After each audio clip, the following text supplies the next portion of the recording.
السلام علیکم ناظرین، عالم آن نیٹ پروگرام کے ساتھ میں ہوں آپ کا ہوسٹ عدیل عارف۔ جیسے کہ نام سے ظاہر ہے، اس پروگرام میں ہم ہمارے ویورز کے جو اسلام کے حوالے سے جو کنسیپچول کوسچنز ہیں یا جو ان کو اپنے روزمرہ کی زندگی میں جو بھی مسائل درپیش آتے ہیں اور وہ اس میں معلوم کرنا چاہتے ہیں کہ اسلام کے حوالے سے اس میں کیا مسئلہ ہے، تو اس کے جوابات ہمارے مفتی حضرات یا موجود ہیں وہ دیں گے انشاءاللہ۔ آج ہمارے ساتھ مفتی ارشاد صاحب موجود ہیں۔ آپ نے پاکستان کی ایک مشہور دینی درسگاہ سے عالم کا کورس کیا، اس کے بعد آپ نے مفتی کا بھی کورس کیا، اور آج کل ایک یونیورسٹی میں آپ لیکچرار ہیں اسلامک بینکنگ کے حوالے سے۔ السلام علیکم مفتی صاحب۔ السلام ورحمۃ اللہ۔ جی مفتی صاحب، ایک سوال جو اکثر ہمارے ذہنوں میں آتا ہے وہ یہ کہ جیسے جیسے دنیا ٹیکنالوجی میں ترقی کرتی جا رہی ہے تو نئی نئی انوینشنز آ رہی ہیں، نئے نئے مسائل جنم لے رہے ہیں، تو اب ہمارے جو علماء جو ان مسائل کا حل شرعی طور پہ بتاتے ہیں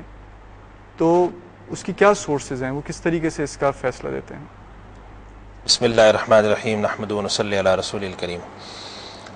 دراصل میں اس سوال کا جواب دو تین بیسکس پر منحصر ہے۔ پہلے ان کی میں وضاحت کر دوں، اس سے بات آگے معلوم ہوگی کہ علماء کرام جواب کیسے دیتے ہیں۔ دراصل اللہ تعالیٰ نے جو اسلام اتارا، رسول اکرم صلی اللہ علیہ وسلم پہ جو یہ دین نازل فرمایا، اس دین کا نام اسلام رکھا، اور اس دین کے اصول اور اس کے مبادی، اس کے مسائل اور اس کے احکام جاننے کے لیے اللہ نے اپنی کتاب نازل فرمائی، اور رسول اکرم صلی اللہ علیہ وسلم نے اس کتاب کی تشریح کی۔ آپ کی حیات مبارکہ تک دین کے مسائل جاننے کے یہ دو ہی طریقے تھے۔ آپ صلی اللہ علیہ وسلم جب دنیا سے تشریف لے گئے تو اس کے بعد ظاہر ہے کہ دنیا تو آگے بڑھتی رہی، مسائل تو آنے ہیں، دنیا کسی جگہ پہ جا کے منجمد نہیں ہوئی، اسٹاپ نہیں ہوئی، اس کا مستقل بنیادوں پہ کنٹینیوشن ہے۔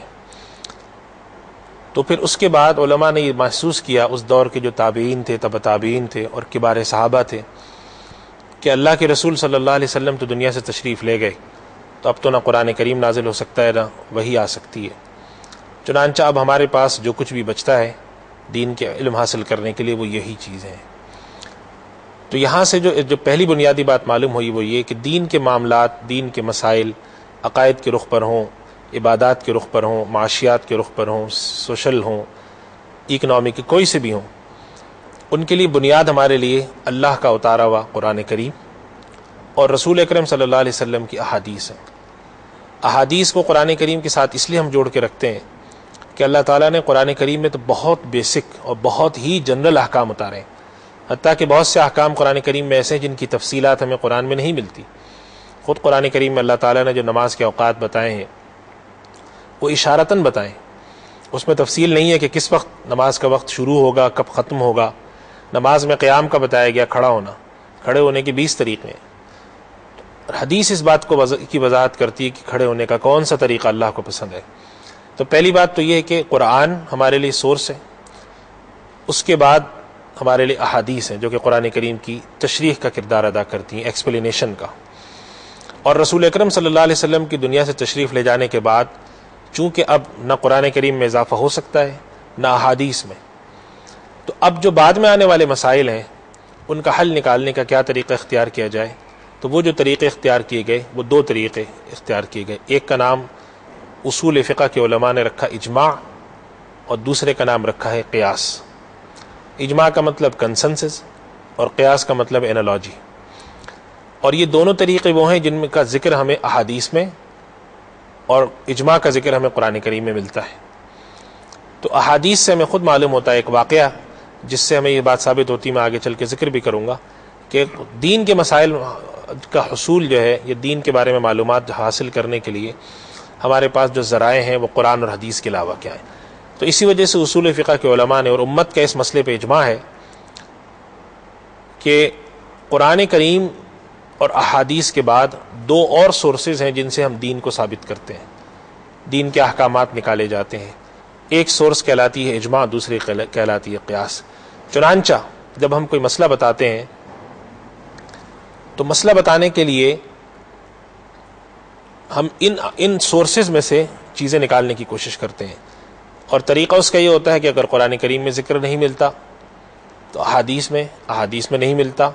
تو پھر اس کے بعد دیکھا جاتا ہے کہ اس مسئلے کے بارے میں امت کا اجماع کیا رہا. پھر بھی نہیں ملتا مسئلہ اگر، تو قیاس کو دیکھا جاتا ہے. یہ 4 سورسز آف لا ہیں، اور ان سے جو کچھ نکالا جاتا ہے اس کو ہم شریعت کہتے ہیں. چنانچہ شریعت کے مسئلے کے لیے یہ ضروری ہے کہ ان 4 سورسز میں سے کہیں سے وہ نکالا گیا ہو. اچھا مفتی صاحب، جیسے قرآن شریف میں یہ بات،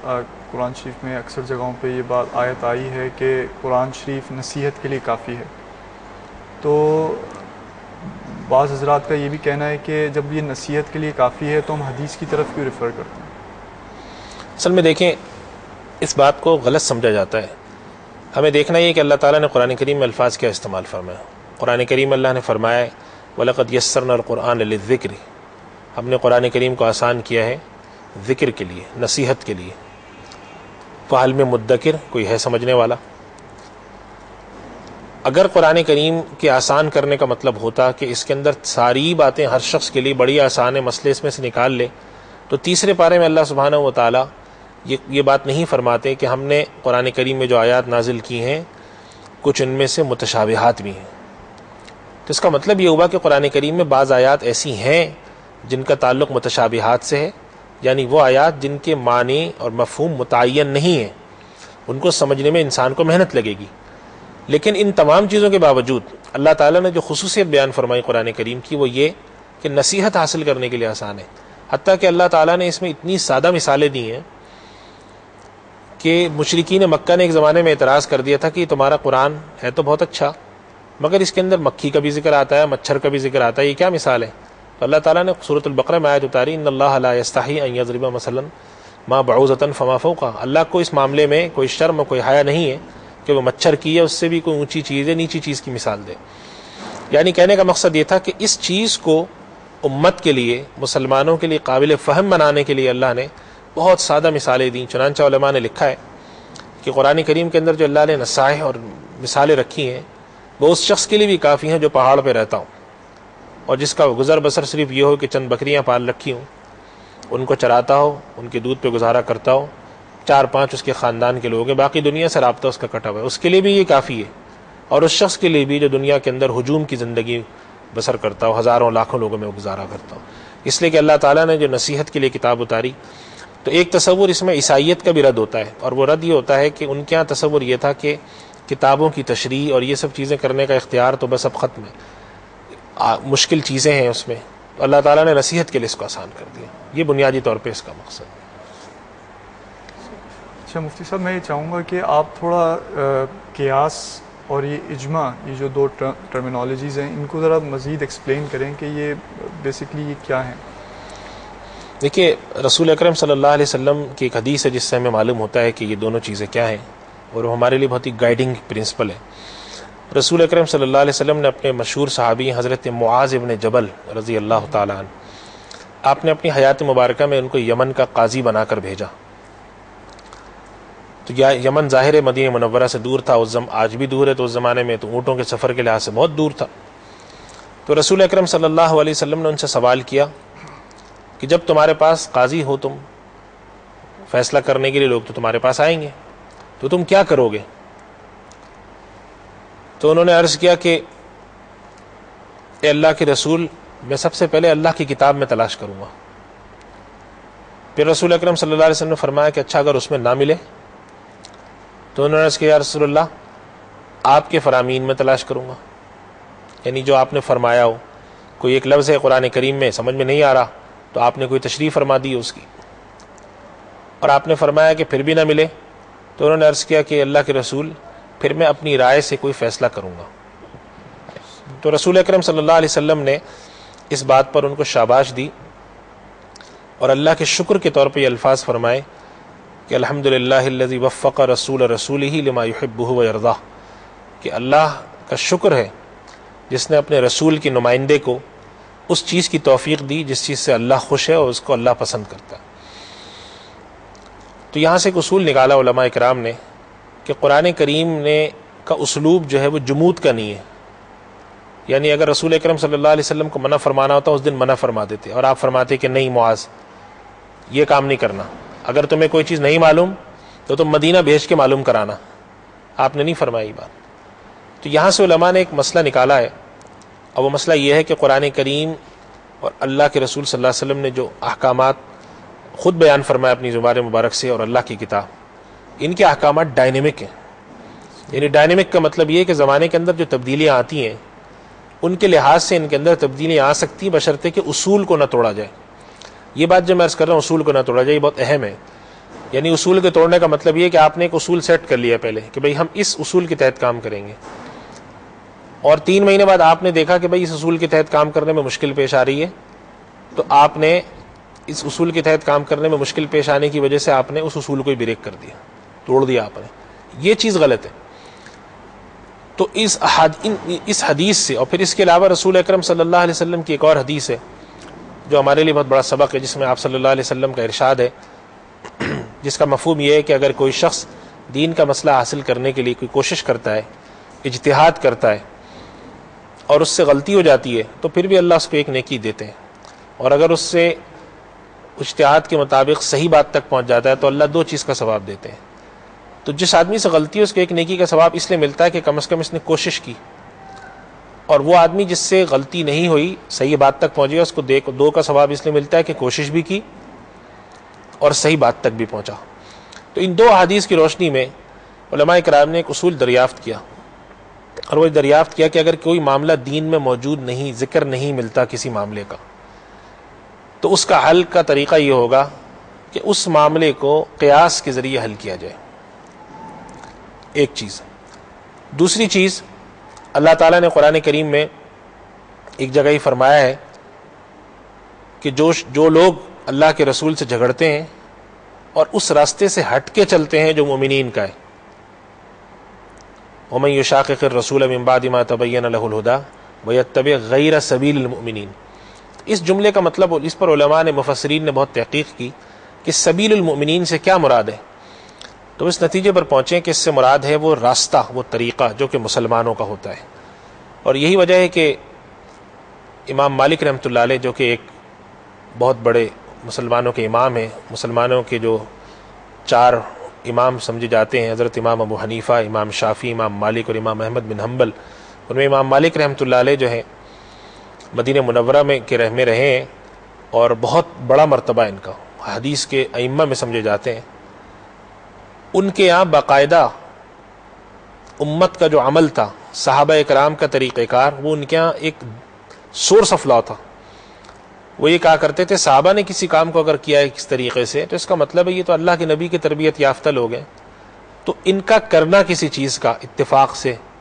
یہ ہمارے لیے سورس آف لا ہے۔ اگر کوئی چیز ہمیں قرآن میں نہیں ملتی، حدیث میں نہیں ملتی، اور صحابہ کے عمل سے مل جاتی ہے، تو it's become source of law for us. تو اس چیز کا نام علماء کرام نے، مختلف تعبیرات ہیں اس کو، کبھی عمل بھی کہتے ہیں، عمل امت بھی کہتے ہیں، لیکن اس کا نام اجماع رکھا گیا۔ اور اجماع کا مطلب یہ ہے کہ کسی معاملے پر اگر مسلمانوں کا اتفاق ہو گیا کہ یہ معاملے، اس لفظ کا یہ مطلب ہے، تو اب وہ ہمارے لیے دلیل ہے۔ مثال کے طور پر اگر ایک شخص کھڑا ہو کے کہتا ہے کہ صلاۃ، عربی میں ایک لفظ ہے، صلاۃ کے بہت سے معنی آتے ہیں، صلاۃ کے معنی دعا کرنے کے بھی آتے ہیں، اور بھی اس قسم کے معنی آتے ہیں۔ آج اگر ایک شخص کھڑا ہو کے یہ کہتا ہے بھائی صلاۃ کا مطلب نماز جو تم خاص کہتے ہو یہ نہیں ہے، اس کا مطلب تو ہلانا ہے، فرض کریں، چونکہ لغت میں اس کے معنی آتے ہیں، تو ہم اس کا جواب یہ دیتے ہیں کہ لفظ صلاۃ جس وقت اللہ نے قرآن کریم میں اتارا اور اللہ کے رسول صلی اللہ علیہ وسلم نے صحابہ کو سکھایا، تو اس وقت سے لے کر آج تک صلاۃ کا ہم ایک ہی مطلب سمجھتے آئے، اور وہ ہے خاص طریقے سے اللہ کی عبادت۔ لہٰذا اس چیز پر امت کا اجماع ہے۔ تو علماء کرام نے، اور اصول فقہ کی جو علماء ہیں، انہوں نے دریافت کیا کہ ایک شریعت کی سورس آف لا اس اجماع امت ہے۔ امت کسی چیز پہ اتفاق کر لیتی ہے، اچھا اتفاق کے لیے کوئی ضروری نہیں کہ وہ 100% ہو، ظاہر سی بات ہے کہ 100% اتفاق تو اسی صورت میں ممکن ہے کہ جب اللہ کے رسول ایک بات فرما دیں تو اس پہ اختلاف نہیں ہو سکتا۔ قرآن کریم میں ایک بات آ گئی، اس میں اختلاف نہیں، لیکن بعد کی چیزوں میں اختلاف ہوا ہے، لیکن اگر میجورٹی اکثریت کی رائے ایک بات پر ہو گئی اور بعض حضرات کی رائے اس سے مختلف ہے تو یہ چیز اجماع امت کہلائے گی. میں اس کی ایک مثال دوں آج کل کے لحاظ سے تو آپ کو بات تھوڑی اور واضح ہو جائے گی. ایک زمانے میں یہ سوال کھڑا ہوا کہ جو آج کل بینکاری کا نظام ہے, بینکوں میں جو سود لیا جاتا ہے, کیا یہ وہی سود ہے جس کو اللہ تعالیٰ نے قرآن کریم میں ربا کہا ہے اور فرمایا ہے کہ حل اللہ البیع وحرم الربا, یا یہ کوئی اور چیز ہے؟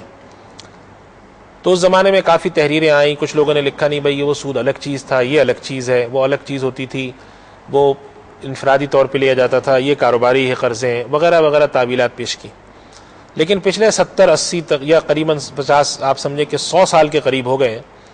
اس مسئلے پہ گفتگو جاری رہی. آج امت کا اس مسئلے پہ اجماع ہے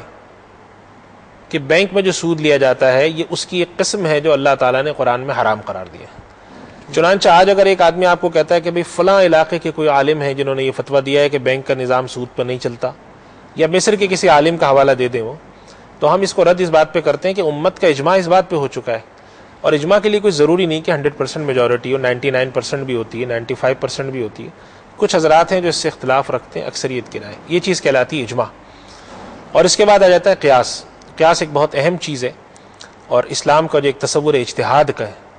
وہ مسائل دین کے جن کا ذکر قرآن یا حدیث میں